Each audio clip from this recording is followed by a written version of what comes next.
Hello students आज के अपने इस वीडियो में मैं आपको ओसी के second chapter functions of management का फोर्थ फंक्शन सिखाने वाला हूं और वो फंक्शन है डायरेक्टिंग फंक्शन। आप स्क्रीन पर देख सकते हैं डायरेक्टिंग फंक्शन। अब डायरेक्टिंग क्या होता है, डायरेक्टिंग फंक्शन में क्या किया जाता है, हमारे मैनेजर्स, हमारी मैनेजरियल अथॉरिटीज़ क्या काम करती हैं, उसका मीनिंग क्या है, उसका डेफिनेशन क्या है और उसके इंपॉर्टेंस क्या है, वही सारी चीज़ें इस वीडियो में हम डिस्कस करेंगे। तो आप इसे देखते रहिए और आप मेरे साथ बने रहिए ताकि आप इसे बेटर वे में समझ सकें। स्टूडेंट्स क्या दिया है फर्स्ट लाइन मीनिंग में, आप देखिएगा directing is the soul of management function, यानी डायरेक्टिंग जो है वो मैनेजमेंट फंक्शन यानी मैनेजमेंट के जो काम है उसकी सोल है। सोल का मतलब जैसे हम जिसको रूह बोलते हैं, बहुत इंपॉर्टेंट होती है, हमारे बॉडी के अंदर सोल होती है हमारी, तो वैसे ही मैनेजमेंट फंक्शन में डायरेक्टिंग के फंक्शन को सोल कहा गया। It is the process of instructing, guiding, communicating, inspiring, motivating and supervising the employees to achieve predetermined goals of an organization। Student directing का मीनिंग ये है, डायरेक्टिंग में क्या किया जाता है वो आपको जल्दी से समझना है कि ये वो प्रोसेस है जिसमें एम्प्लॉयज़ को, वर्कर्स को इंस्ट्रक्शंस दिए जाते हैं, उन्हें गाइड किया जाता है, उनके साथ कम्युनिकेशन किया जाता है, उन्हें इंस्पायर और मोटिवेट किया जाता है, उनके ऊपर सुपरविजन किया जाता है यानी उनके ऊपर नज़र रखी जाती है। सिंपल शब्दों में समझाऊं स्टूडेंट तो डायरेक्टिंग वो फंक्शन है जिसमें मैनेजरियल अथॉरिटीज़ अपने एम्प्लॉयज़ को डायरेक्शन देते हैं। डायरेक्शन का मतलब एम्प्लॉयज़ को ये समझाया जाता है मैनेजर्स की तरफ से, मैनेजरियल अथॉरिटीज़ की तरफ से कि उन्हें क्या काम करना है, कैसे करना है, किस तरीके से करना है। तो मैनेजर्स और मैनेजरियल अथॉरिटीज इस फंक्शन में अपने एम्प्लॉयज को, अपने वर्कर्स को डायरेक्शन देते हैं, गाइडलाइंस देते हैं, इंस्ट्रक्शंस देते हैं, उन्हें इंस्पायर करते हैं, मोटिवेट करते हैं कि उन्हें क्या करना है और कैसे करना है। आगे बढ़ते हैं थर्ड लाइन में, direction is a continuous function initiated at top level and flows to the lower level through organisational हेरिटरी। यानी स्टूडेंट ये वो फंक्शन है जो टॉप लेवल से शुरू होता है और वहां से शुरू होने के बाद लोअर लेवल तक पहुंच जाता है। उसके बाद फोर्थ लाइन में है, it is a continuous managerial process that goes on throughout the tenure of the organisation. यानी जब तक ऑर्गेनाइजेशन चलेगी जब तक डायरेक्टिंग का फंक्शन चलेगा। मतलब मैनेजर्स को हमेशा अपने एम्प्लॉयज़ को इंस्ट्रक्शन, गाइडलाइंस देते ही रहना पड़ेगा। बिना डायरेक्शन दिए, बिना इंस्ट्रक्शन दिए, बिना गाइडलाइंस बताए एम्प्लॉयज़ को नहीं समझेगा कि उन्हें क्या काम करना है। तो ये काम होता है उस मैनेजर्स का या उस अथॉरिटीज़ का जो अपने एम्प्लॉयज़ को काम समझाएगा, वर्किंग समझाएगा। आगे लास्ट नीचे से सेकेंड लाइन में हम देखें, director is the person who shows the correct path as well as guides the employees in solving the problems wherever necessary.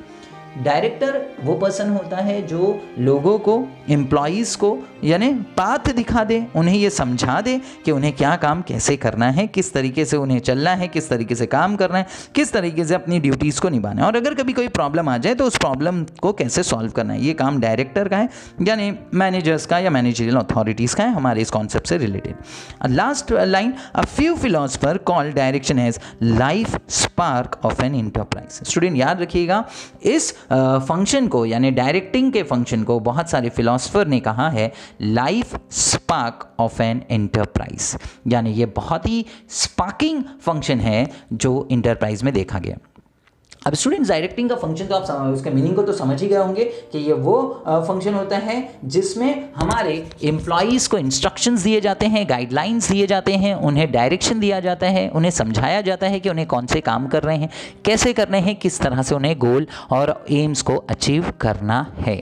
अब स्टूडेंट्स आगे बढ़े तो डेफिनेशंस ले लेते हैं। डेफिनेशंस बहुत सारे हैं यहाँ पर हमारे पास, लेकिन मैं जो आपको सिखा रहा हूँ वो सेकेंड डेफिनेशन है अर्नेस्ट डेल का, आप उस पर ध्यान दीजिएगा। सेकेंड डेफिनेशन अर्नेस्ट डेल, जिसमें वो कहते हैं directing is what has to be done. Directing वो फंक्शन है जिसमें बताया जाता है what has to be done, क्या करना है, एंड इन व्हाट मैनर, और कैसे करना है, थ्रू डिक्टेटिंग द प्रोसीजर्स। और कैसे किया जाता है, ये कैसे काम करना है, किस तरह से करना है, ये करने के लिए, इस फंक्शन को करने के लिए पहले अपने एम्प्लॉयज़ और अपने वर्कर्स को डिक्टेट किया जाता है, मतलब उन्हें बताया जाता है, उन्हें इंस्ट्रक्शन दी जाती है, उन्हें इंस्पायर किया जाता है, उन्हें गाइडलाइंस बताई जाती है कि क्या काम करना है, कैसे करना है, ये सारी चीज़ें उन्हें सिखाई जाती है। And policies for accomplishing performance standards, performance standard, और फिर इसके थ्रू अपने जो कंपनी ने अपने लिए जो टारगेट्स और एम्स अचीव किए उसको अचीव करने की कोशिश की जाती है, परफॉर्मेंस जो है उनको बेटर बनाने की कोशिश की जाती है, अपने काम को, अपने वर्किंग को। तो ये तो बात हो गई स्टूडेंट अर्नेस्ट डेल की डेफिनेशन की, जहां वो कहते हैं कि डायरेक्टिंग वो फंक्शन है, वो प्रोसेस है जहां पर ये समझाने की या ये बताने की कोशिश होती है कि क्या करना है, ओके, किस तरह से करना है और किस तरह से उस काम को, उस एक्टिविटी को कंप्लीट करना है। ये सारी चीज़ें डायरेक्टिंग फंक्शन में कवर होती हैं जो अर्नेस्ट डेल ने अपने डेफिनेशन में बताई हैं।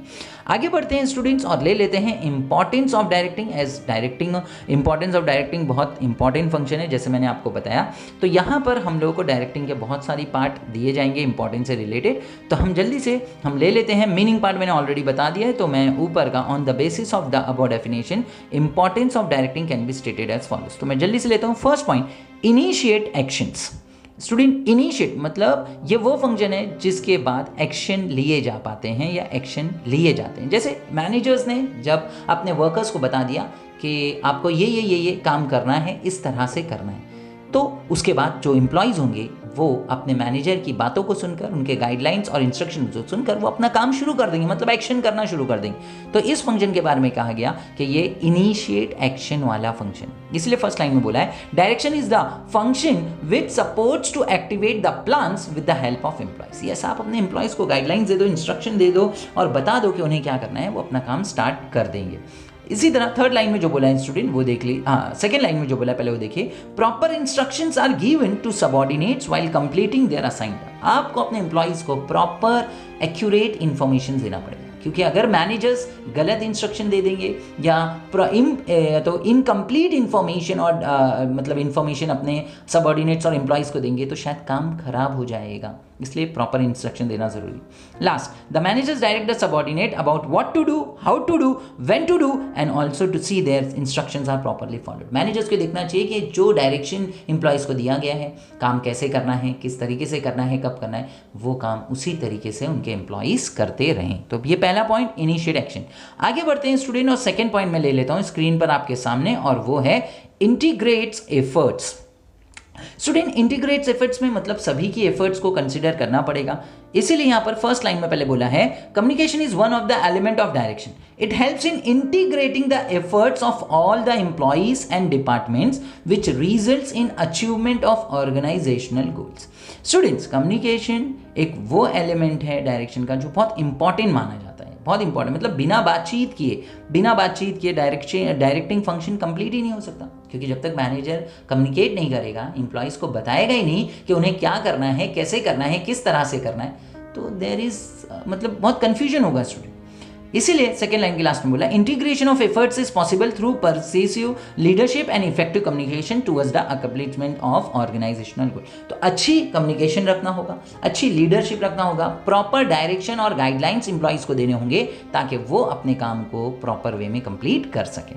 आगे बढ़ते हैं स्टूडेंट थर्ड पॉइंट की तरफ, means of motivation. Yes students, while directing the subordinate their opinions are also considered. मतलब जब आप अपने एम्प्लॉइज़ को इंस्ट्रक्शन दे रहे हो तो आपको उनके भी सजेशंस, उनके भी एडवाइसेस को ध्यान रखना चाहिए। मतलब अगर मैनेजर उन्हें डायरेक्शन दे रहा है और उन्हें समझा रहा है कोई बात, और एम्प्लॉइज़ भी वहाँ कुछ अपने अच्छे इनोवेटिव आइडियाज़ के साथ आते हैं, ओपिनियंस के साथ आते हैं, तो मैनेजर को उन्हें कंसिडर करना चाहिए। मैनेजर को अपने एम्प्लॉइज़ से ये नहीं कहना चाहिए कि आपको कुछ नहीं आता, आप तो वर्कर हो, आप अपना काम करो, हम मैनेजर हैं, हम नहीं। उन्हें अपने एम्प्लॉइज़ के ओपिनियंस और व्यूज़ को भी ज़रूर रिस्पेक्ट देनी चाहिए। A manager identifies the potential and abilities of its subordinates and help them to give their best. तो मैनेजर अगर ये देखेगा कि उसके एम्प्लॉइज़ भी अच्छे आइडियाज़ के साथ आ रहे हैं तो वो उनकी रिस्पेक्ट करेगा और उनके अंदर जो टैलेंट है, जो पोटेंशियल एबिलिटीज़ है, उनको आगे बढ़ाने में हेल्प करेगा स्टूडेंट। इसीलिए यहाँ पे कहते हैं it boost the morale of subordinates. और जब सबऑर्डिनेट्स को बेटर से बेटर आप रिस्पेक्ट दोगे, आप अपने वर्कर्स को रिस्पेक्ट दोगे, उनके व्यूज़ को बराबर से ध्यान से सुनोगे, तो really they will also feel happy.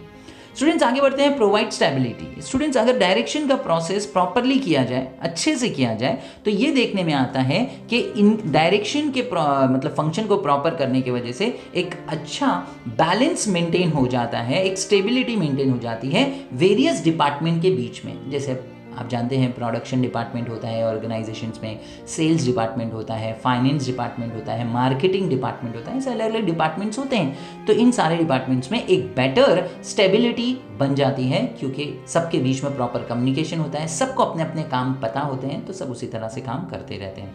Next point है student, कॉपिंग up with the changes. Students अगर कभी कोई प्लान में चेंजेस आया है, कोई बदलाव आए हैं, तो प्लान में आए हुए चेंजेस और बदलावों को भी हम डायरेक्टिंग फंक्शन के मदद से कॉप अप कर सकते हैं। यानी अगर किसी मैनेजर ने पहले कुछ अलग गाइडलाइंस दिए थे अपने एम्प्लॉयज़ को, लेकिन टॉप लेवल की तरफ से उस प्लान को चेंज किया जा रहा है या कुछ बदलाव लाए जा रहे हैं, तो टॉप लेवल फौरन अपने मैनेजर्स को इन्फॉर्म करेगा और मैनेजर्स अपने वर्कर्स और एम्प्लॉयज़ को इन्फॉर्म कर देंगे with the help of directing function. यानी उन्हें इंस्ट्रक्शन दे दिया जाएगा, एम्प्लॉयज़ को बता दिया जाएगा कि क्या चेंजेस किए जा रहे हैं हमारी प्रीवियस जो बातें हुई थी उसमें, और अभी हमें क्या करना है। तो इस तरह से coping up with the changes किया जा सकता है। स्टूडेंट्स 6 पॉइंट है, वेरी ईजी है, effective utilisation of resources. Students यहाँ आपको समझना होगा कि हम डायरेक्टिंग के मदद से हर एक वर्कर्स को उसका काम समझा देते हैं, उसे इंस्ट्रक्शन दे देते हैं, उसे बता देते हैं कि उसे क्या काम करना है, कैसे करना है। अगर सारे एम्प्लॉयज़ को उनका काम समझा दिया जाए, उन्हें गाइड कर दिया जाए, तो कहा जाता है कि बहुत हद तक हम अपने रिसोर्सेज को प्रॉपरली यूटिलाइज कर लेते हैं। इसीलिए यहाँ की सेकेंड लाइन के लास्ट में बोला, subordinates are guided to utilise the resources that is man, machine, material and money in the maximum possible way. It helps in reducing cost and increasing profit.